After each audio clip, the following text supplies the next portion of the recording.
Hello दोस्तों। आज की कहानी है ब्रूस की, जो एक दिन के लिए भगवान बन जाता है। और क्या क्या होता है उसके साथ, आइए जानते हैं इस मूवी एक्सप्लेन में। ब्रूस सोकर उठा तो उसने देखा कि वह पानी के ऊपर खड़ा है। उसने संभल कर पीछे मुड़कर देखा। अगले ही पल ब्रूस ने सीधे पानी पर चलने का जादू दिखाया। अचानक से सुपर पावर्स मिलने की वजह से अब तो उसके चलने में भी एक अलग ही स्वैग आ गया था। यह कंफर्म करने के लिए कि वह कोई सपना नहीं देख रहा है, उसने बस अपना हाथ घुमाया और पास का फायर हाइड्रेंट अपने आप खुल गया। वह एक कपड़ों की दुकान के बाहर गया। वहां उसे एक शर्ट पसंद आई। उसने जादू से पलट कर देखा और देखते ही देखते उसके बदन पर दुकान के पुतले वाली शर्ट आ गई। अगली सुबह उसने अपनी खोई हुई नौकरी वापस छीन लेने का फैसला किया। वह अपनी खटारा कार के पास आया, पर उसको लगा कि यह बेकार कार उसके नए स्टेटस के हिसाब से ठीक नहीं है। ब्रूस ने जादू चलाया और 1 सेकंड में उसकी कचरा गाड़ी एक न्यू सुपर कार में बदल गई। जब वह ऑफिस आने के भीड़ भाड़ वाले टाइम में फंसा तो उसने अपने दोनों हाथ हवा में घुमाए और आगे की सारी गाड़ियां अचानक किनारे हट गईं, जिससे उसके लिए एकदम सीधा रास्ता बन गया। रात को उसकी गर्लफ्रेंड ने चांद देखने की ख्वाहिश की। ब्रूस ने एक रस्सी से चांद को बांधा और उसे जोर से अपनी तरफ खींच लिया। कल तक वह सिर्फ एक बदकिस्मत रिपोर्टर था जो रोज ऑफिस जाते वक्त ट्रैफिक में फंसता था और उसके कोवर्कर्स उसका मजाक उड़ाते थे। ऑफिस में अक्सर लेट आने की वजह से उसके बॉस ने उसे नौकरी से भी निकाल दिया था। पर उसकी बदकिस्मती यहीं खत्म नहीं हुई।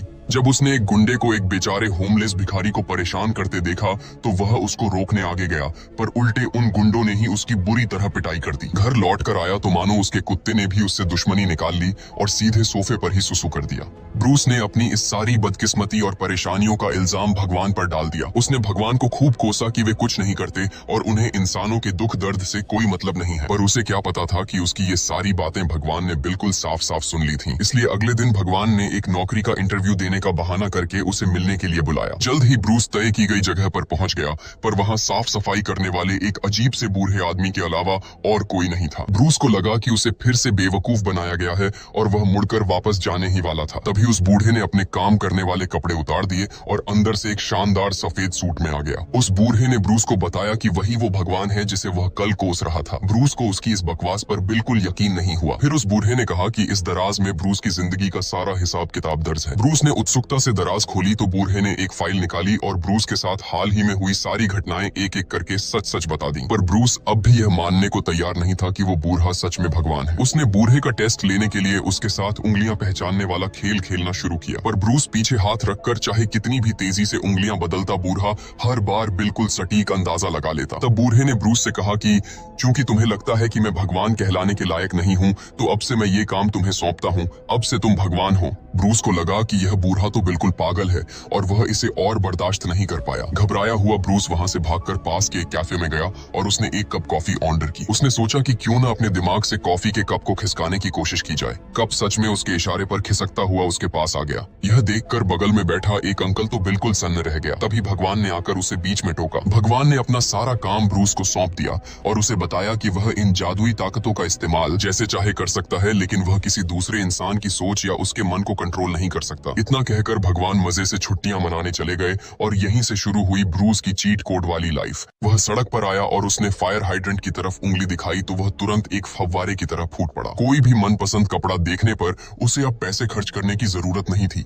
बस आंखें बंद करके नए कपड़ों के बारे में सोचना था और वो तुरंत उसके शरीर पर आ जाते। घर लौटते वक्त उसने फिर से उसी गुंडे को एक भिखारी को परेशान करते देखा। इस बार वह पूरे स्वैग के साथ सीना तान कर उनके पास गया और उन्हें रुकने को कहा। उसने कहा कि अगर वे गुंडे उस भिखारी से माफी मांग लें तो वह उन्हें माफ कर देगा। गुंडों के लीडर ने कहा कि वह माफी तभी मांगेगा जब वह किसी बंदर को जन्म देगा। उसके इतना कहते ही अगले ही सेकंड गुंडे के पिछवाड़े से सच में एक बंदर बाहर निकल आया। यह देखकर बाकी गुंडे डर के मारे दुम दबाकर भागने लगे। तब ब्रूस ने अपना बड़ा सा मुंह खोला और हजारों मधुमक्खियां निकालकर उन गुंडों को अच्छा सबक सिखाया। जाते जाते वह छोटे बंदर को यह बताना नहीं भूला कि जहां से आए हो वहीं वापस चले जाओ। अब इस दुनिया में ऐसा कुछ नहीं था जो ब्रूस सोच न सके या कर न सके। रात को उसने अपनी गर्लफ्रेंड के साथ एक बढ़िया सा जश्न मनाने का सोचा। एक शानदार माहौल बनाने के लिए उसने पहले अपने हाथों से चांद के पास वाले काले बादलों को पोंछकर साफ किया। फिर एक रस्सी से चांद को खींचकर बहुत बहुत करीब ले आया। आखिर में उसने आसमान में कुछ टिमटिमाते सितारे भी सजा दिए। जब उसकी गर्लफ्रेंड ने यह नजारा देखा तो उसकी आंखें फटी की फटी रह गईं। उसने अपनी जिंदगी में इतना बड़ा चांद कभी नहीं देखा था। उस रात दोनों ने एक बेहतरीन और रोमांटिक रात गुजारी। अगले अगले दिन उसका कुत्ता फिर से घर में सुसु करने वाला था, पर ब्रूस के एक इशारे से कुत्ते ने न सिर्फ इंसानों की तरह टॉयलेट में खड़े होकर सुसु करना सीख लिया,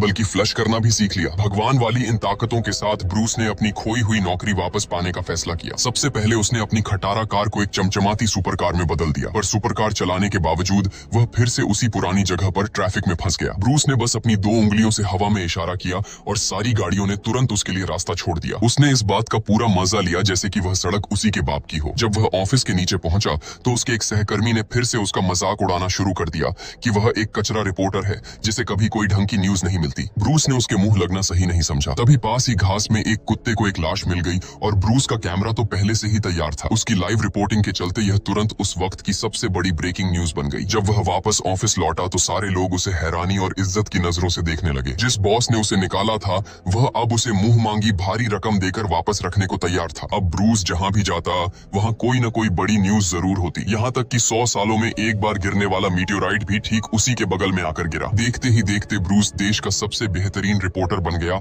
और उधर घर पर जादुई ताकतों की मदद से उसका कुत्ता अब बैठकर टीवी पर न्यूज देखना भी सीख गया था। अपने उस घमंडी कलीग से बदला लेने के लिए ब्रूस ने लाइव न्यूज ब्रॉडकास्ट के दौरान जादू से उसके मुंह से ऊट पटांग बातें बुलवा दी। यह प्रैंक इतना जबरदस्त था कि उस कलीग को नौकरी से निकाल दिया गया और ब्रूस मजे से उस न्यूज एंकर की कुर्सी पर बैठ गया। रात को उसने अपनी गर्लफ्रेंड को इस कामयाबी का जश्न मनाने के लिए एक खास डिनर पर बुलाया, पर अचानक उसके दिमाग में बहुत सारी अजीब और शोर शराबे वाली आवाजें गूंजने लगी। ब्रूस अपना सिर पकड़कर चीखता हुआ रेस्टोरेंट से बाहर भागा और अगले ही सेकंड वह सीधे माउंट एवरेस्ट की चोटी पर टेलीपोर्ट हो गया। वहां भगवान ने उसे बताया कि ये सारी आवाजें उन लोगों की हैं जो भगवान से प्रार्थना कर रहे हैं और इन प्रार्थनाओं को सुनकर उन्हें पूरा करना भगवान का काम है। ब्रूस ने कहा कि यह काम तो बहुत ही आसान है। उसने अपनी शक्तियों का इस्तेमाल करके उन सारी दुआओं को फाइलों में बदल दिया, पर वो फाइलें इतनी सारी थीं कि उन्हें संभालना नामुमकिन था। फिर उसने उन दुआओं को चिपकने वाली पर्चियों में बदल दिया, पर पर्चियां इतनी ज्यादा थीं कि वे हर जगह चिपक गईं, यहाँ तक कि उसकी गर्लफ्रेंड के शरीर पर भी। जब यह तरीका भी काम नहीं आया तो आखिरकार उसने जादुई ताकत से उन प्रार्थनाओं को कंप्यूटर के एक ईमेल सिस्टम में बदल दिया। उसने बिना एक भी दुआ पढ़े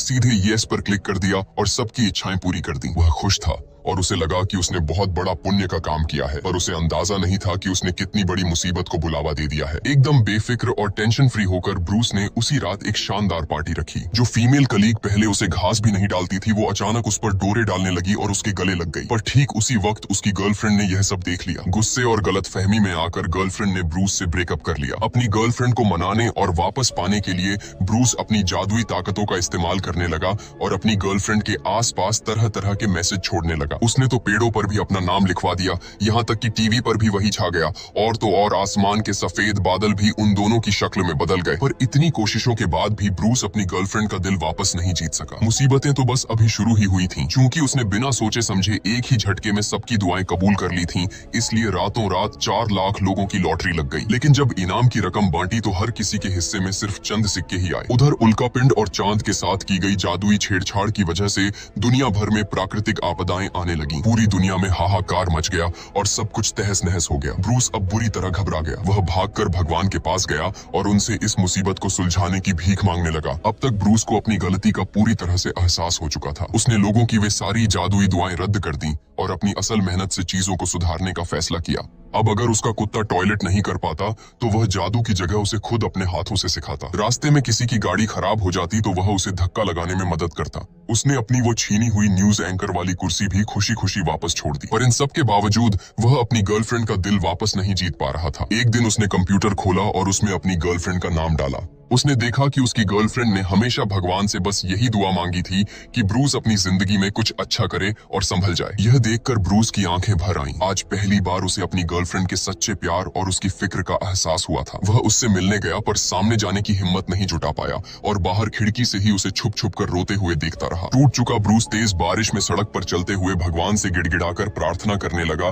कि वे अपनी ये जादुई ताकतें वापस ले लें। तभी सामने से एक तेज सफेद रोशनी आई, पर वो रोशनी भगवान की नहीं बल्कि एक तेज रफ्तार ट्रक की थी। जब ब्रूस ने दोबारा अपनी आंखें खोली तो वह सीधा स्वर्ग में था। भगवान ने उसे उसका वो ब्रेसलेट वापस दिया जो उसने कभी गुस्से में फेंक दिया था और कहा कि अब वह अपनी कोई भी एक आखिरी ख्वाहिश मांग सकता है। ब्रूस के मन में सबसे पहले अपनी गर्लफ्रेंड का ही ख्याल आया, पर उसने यह नहीं मांगा कि वे दोनों फिर से एक हो जाएं, क्योंकि वह नहीं चाहता था कि उसकी वजह से वह बेचारी फिर कभी दुखी हो। ब्रूस ने भगवान से बस इतना मांगा कि उसके जीवन में कोई ऐसा सच्चा और बेहतरीन इंसान आए जो उसे बेइंतहा प्यार करे और उम्र भर उसकी हिफाजत करे। यह सुनकर भगवान मुस्कुराए और उन्होंने अपने हाथ से ब्रूस को एक हल्का सा धक्का दिया। अगले ही पल ब्रूस ने अस्पताल के बिस्तर पर अपनी आंखें खोली। उसकी गर्लफ्रेंड को जैसे ही उसके एक्सीडेंट की खबर मिली थी, वह भागती हुई आई और रोते हुए सीधे ब्रूस के गले लग गई। इस तरह उनके बीच की सारी दूरियां खत्म हो गईं और वे दोनों हमेशा के लिए फिर से एक हो गए। इस घटना के बाद ब्रूस का जिंदगी को देखने का नजरिया ही बदल गया। वह खुशी खुशी जीने लगा और उसने भगवान को कोसना